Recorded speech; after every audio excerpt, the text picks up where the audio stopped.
what does all in look like to you? Because I don't know what it means to them.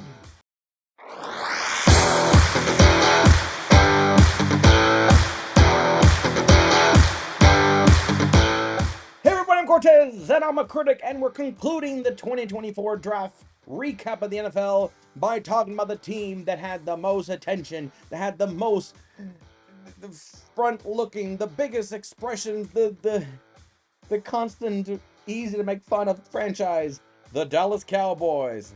Jerry Jones said we're going all in. Did they? Let's find out. And with the 29th pick in the 2024 NFL Draft, the Dallas Cowboys selected Tyler Guyton, offensive tackle, Oklahoma. That's your new starting left tackle. And why did it not feel like Dallas Cowboy fans were very happy with the pick? The feeling it came across was that it felt a little bit like he seems very raw. He seems very needs some time in the thing. But then again, I thought their last pick last year, Tyler Smith, who is now being projected to be viewed, is going to be likely to be moved inside to left guard. He was a tackle that people thought the same thing, and I thought he did very well in his rookie season. I mean, I was going to say, first rookie team All-American here, but I felt like he still did his job well and didn't really hinder the Dallas Cowboys' progress moving forward. So I'm not going to criticize too much on the Dallas's picking offensive linemen, but they have addressed the offensive linemen back-to-back seasons to move forward, and they basically, hopefully, this will solidify their left side, or to help protect Dak Prescott moving forward. Whether they pay him or not, we'll find out in the future there. So, yes, I know this probably wasn't the pick that a lot of Dallas Cowboy fans and a lot of Dallas, local radio shows and news organization and sports fans were thinking. But I'm just going to give credit to Dallas saying they did address the left tackle, and they didn't do a bad job last year when they picked a tackle that a lot of people thought was kind of a stretch. So I will give the benefit of the doubt and say, let's give the Cowboys, some leeway before we start going with pitchforks and torches. I mean, some of you already have your pitchforks and torches. I get it. CeeDee Lamb, Micah Parsons, Dak Prescott contract. I get it. But let's just, for this guy, let's not go after him yet. We'll see what happens, okay? Let's all be fair and love and war here. And then the Dallas Cowboys went a little weird for me. In the second round, with the 56th pick, sorry, my voice changed there, of the 2024 NFL Draft, the Dallas Cowboys selected Marshawn Kneeland, edge, Western Michigan. Now, this is another player very similar to Mitchell from Toledo that got drafted by the Eagles, that I was just like, I'm hearing his name a lot. I'm hearing his performance, and I'm hearing him, make impact. I'm hearing him, yes, small school, so I'll get that thing. But the Cowboys picked him with their second pick, so they address the edges of their offense and their defensive line. Now, Dallas, the question to me, I think a lot of Dallas Cowboys fans were wondering about what's going to happen to the Dallas Cowboys even now that Dan Quinn is gone. Now, some say good riddance, he's gone, and some say no, we're screwed.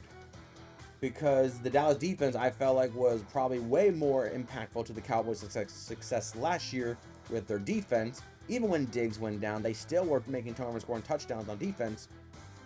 But then the playoffs happened, and then the Green Bay game happened, and they just went, what happened? So I can get Dallas Cowboy fans going like hot, cold, bipolar fandom. But they're addressing it. Now, Marshawn Leland is viewed... Micah Parsons right now looks projected to be a right defensive end.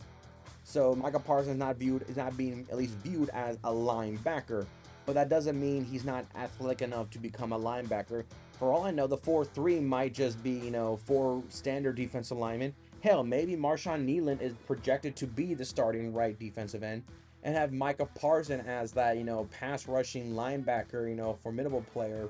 Even though Micah Parsons has made an identity of his defensive schemes as, what TJ Watt has done, what Khalil Mack has done, the linebacker that sacks quarterbacks, as formidable as, players like Julius Peppers of years past. that were so athletic for a defensive end that sometimes you can't help but feel like, man, he is so athletic for one. Now, granted, as much as I appreciate Micah Parsons, I never looked at Micah Parsons the same way I looked at other ones. Same with TJ Watt, where I'm thinking, I haven't really seen any other highlights of him where he's not rushing the passer. I mean, I have not really seen. He could be. I'm not a Dallas Cowboy fan, and I don't get all the games. But every time I think of Micah Parsons, I think of the Derek Thomas, the Lawrence Taylor, the player that rush ends and sack quarterback. I don't really see him as a guy that goes into cover and try to cover the tight end or slot receiver. Maybe the running back in the flat, but I always look at Micah Parsons that his job is to get after the quarterback and to keep running back from going past them. That's it. I have not seen Micah Parsons in the coverage scheme. Then again, he could be, but I feel like Nealon is projected to be defensively the defensive end, while Micah will be that interchangeable Swiss Army knife of that defense to come in on blitz packages and keep him fresh. But I know Micah really wants to be one of those great players to go for the sack record, and he gets close, and he's still a defensive player MVP candidate every year. So we'll see. This Nealon thing still is very raw, and since they're going to a 4-3, I just feel like it might limit Micah Parsons' official title on defense, since they have him projected, according to ESPN.com, as a defensive end when he's a linebacker. And yeah, that's how I feel. Long conversation. Then in the third round, with the 73rd pick in the 2024 NFL Draft, the Dallas Cowboys selected Cooper Beebe, offensive guard, Kansas State. Okay, so back again to them addressing the offensive lineman. Now, I'm reading here, he's a center, right? Yeah, he's a center, or at least, I mean, he was drafted as a guard, but here they have him as a center. Was he always a center? And I just got my notes wrong? No, it says here, according to Dallas Cowboys, number 56, guard. But according to the mock depth chart, they have him being the backup to Brock Hoffman, the center. And I don't see him potentially, so I'm going to give Cooper Beebe, the notion that he's a versatile player that can play somewhere in between. But right now they're having him, being developed. I mean, you got Tyler Smith and Zach Martin on the guard side. So I feel like they're pretty solidified up front. We kind of felt that. So maybe Cooper Beebe is meant to be viewed as a development player for the future. Even though I do say he is a now, but the Cowboys could already be full. So we'll see how quickly he gets involved. I still think he's a now. I still think that he's going to make impact in the first 8 weeks. We'll see. Of course, I understand, injuries plague offensive linemen, so there's always that feeling. I'm not saying that injuries is going to cause BB to play, but they have him as a backup in the center. I still feel like he'll make an impact in the first 8 weeks. Maybe get a start or two. We'll see. Well, I'll be watching him on preseason to see how quickly he gets involved and see maybe he can work his way into the starting rotation. We'll see. Then, with the 87th pick in the 2024 NFL Draft, the Dallas Cowboys selected Maurice Lifua, linebacker, Notre Dame. I butchered that name too. Now, this linebacker I watched a few times, and I was thinking this guy is underappreciated and overlooked. Then again, the whole Notre Dame program is either overly looked or underly appreciated, and we just ignore him halfway in between. Now, I'm blank on his name. Vanderdesh? The linebacker out of Boise State they dropped. He just recently retired. They got Eric Kendricks, who's going on his own journey of discovery in the NFL after he was originally a pick out of UCLA to Minnesota, and then just keep going through a journey of discovery. So for all I know, this might be viewed as a temporary place until we develop him. We'll see how quickly they put Liufwa involved. He is currently projected to be the strong side linebacker starter. So it looks like they already have him in development already, which I feel like this is the guy that I can easily see him as an edge rusher on blitz packages. I can see this guy coming in up line and then running down the running back who's going from right to left or left to right. I feel like he's that type of guy, especially if you have Micah Parsons. If Micah Parsons on the right side and you have him on the left, these guys' speed will contain, the line. So I feel like this could be, I might call this a steal. That even though, yes, he is currently, a late third round pick, and he's projected to be a starter, Don't be surprised this guy becomes another, dominant force to the point that Micah and him will just have a tag team of left, right, and containment, and then sacking quarterbacks. So this to me feels like a very valuable pick. Maybe he's a little bit raw, but if they utilize him enough for his speed, I can see him keeping that Dallas defense. And also, might help Micah Park not have to go against double team every time he runs out pass rushes. So that's my thoughts. Then they did nothing. Then in the fifth round, they did something. With the 174th pick in the 2024 NFL Draft, the Dallas Cowboys selected Kalen Carson, corner, Wake Forest. Now, Deron Bland did wonderful things. We all know that Trevon Diggs is the GOAT. Or not the GOAT. I mean, let's not say that. I mean, he is the guy. He's the guy in Dallas. And when he was gone, we thought that, oh no. But ACL injury is a devastating one, and sports medicine has come a long way to get these players back healthy. And I trust Diggs to take his recovery and his rehabilitation very seriously, because it would, not going to say he would have said it, but how bad would it have been if the Dallas Cowboys got further into the play without you there? Just be like, dang, how valuable was I? To the point that they still were dominant without me. Just can't imagine how much they would have been more dominant with you in there. So we'll see. But right now they have Carson, deep in the depth chart behind Lewis and Bland on the left cornerback side. I think we'll see how quickly he gets involved, and also we'll see how quickly Diggs' injuries, his recovery. If for some reason Diggs is at like at 80%, 90%, I don't know if they're going to force him to play. I know Gilmore is gone, so we'll see how much Carson does. But I just feel like it's clearly going to be Bland and Diggs the starter, no doubt about that. And the question will be how much Carson gets in rotation. He'll probably make his mark on special teams.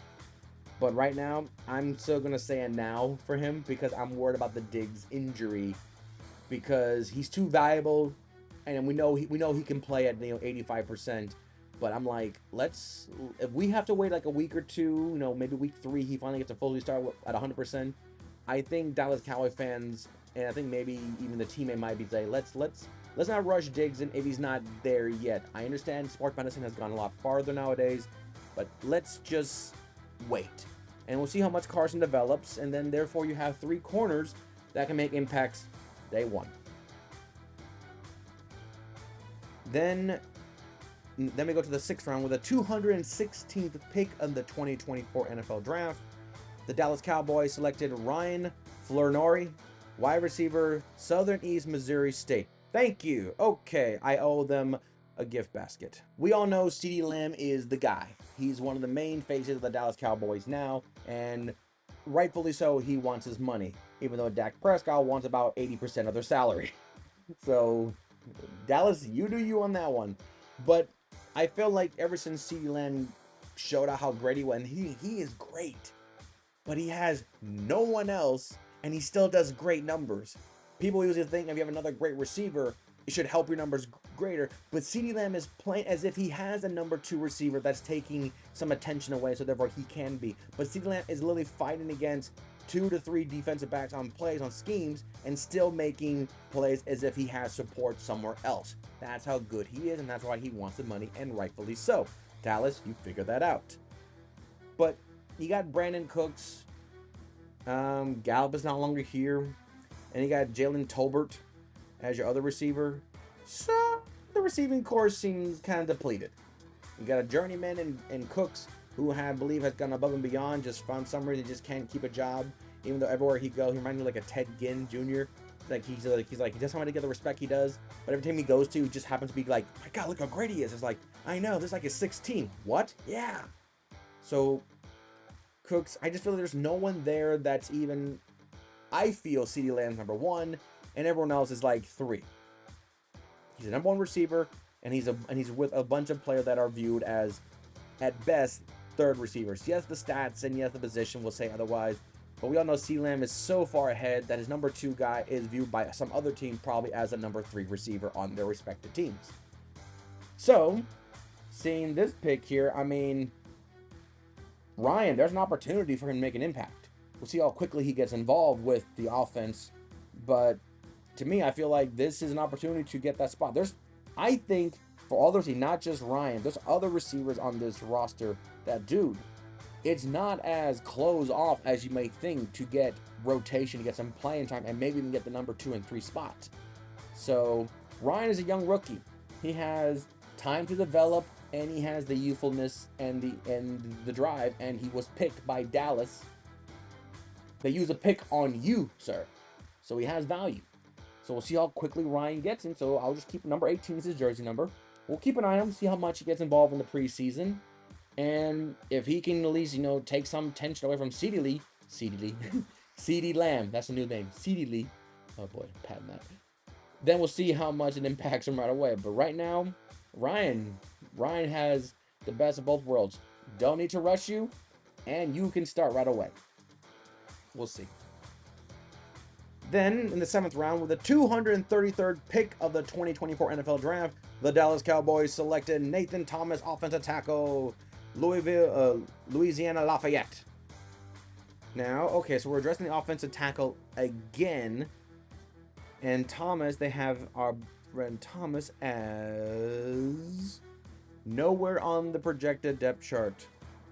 Nope, here it is. Nathan Thomas, Louisiana Lafayette, number 62 on the roster. He's viewed as an offensive tackle.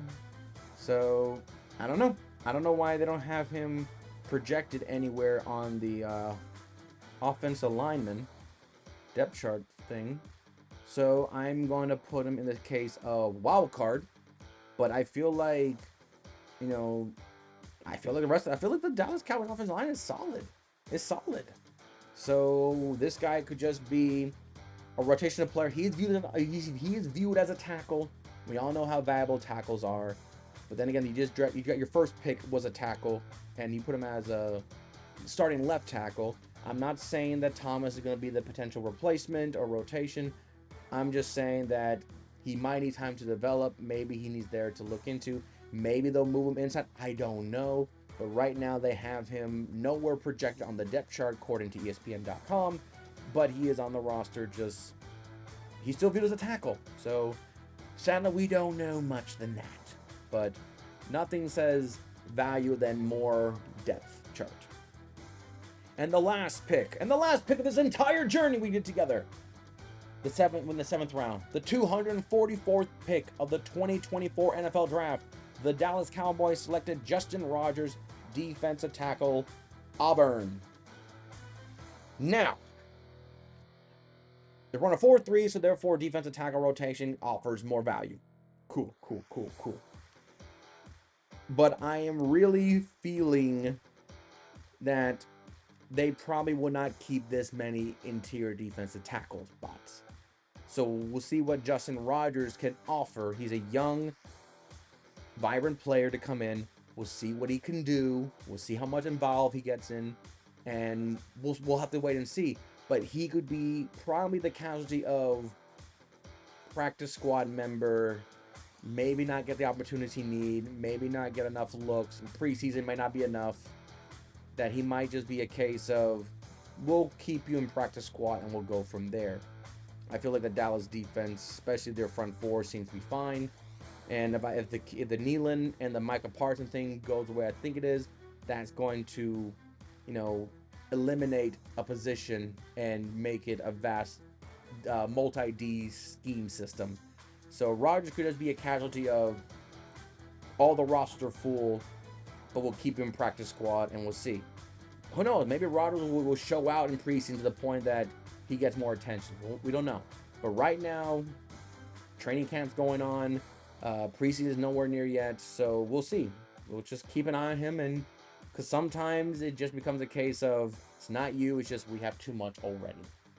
So that is the Dallas Cowboys draft class. Where do I grade them? Guys, they're still contenders, man. I'm sorry. They are still contenders. I don't care if you hate the Cowboys or not. They are still contenders. This team, once again, looks very solid. And besides the conversations of who they're going to pay first and what order, that's something I just can't help but feel like I just don't see that impacting the players unless they literally just say they sit out, because I don't know why they would jeopardize their careers by not playing. So to me, they are still contender, guys. I'm sorry, they are still contenders, and that's what I can say. So that is the Dallas Cowboys. What happens now? Well, we're done. I'm done. Stress relief. So next time we'll probably see each other again is when I will do my preview, and I do my prediction for the year after I watch the preseasons, even though they probably don't tell me anything nowadays. Thanks for watching this whole journey again. I really do enjoy these videos, and I thank for those that watch and those that subscribe. And I guess I'll see you guys when we do the preview of the upcoming season later in the month, or later in weeks. It'll take some time. But until then, I'm Cortez, and I'm a critic. Thank you very much, sincerely, for watching and enjoying.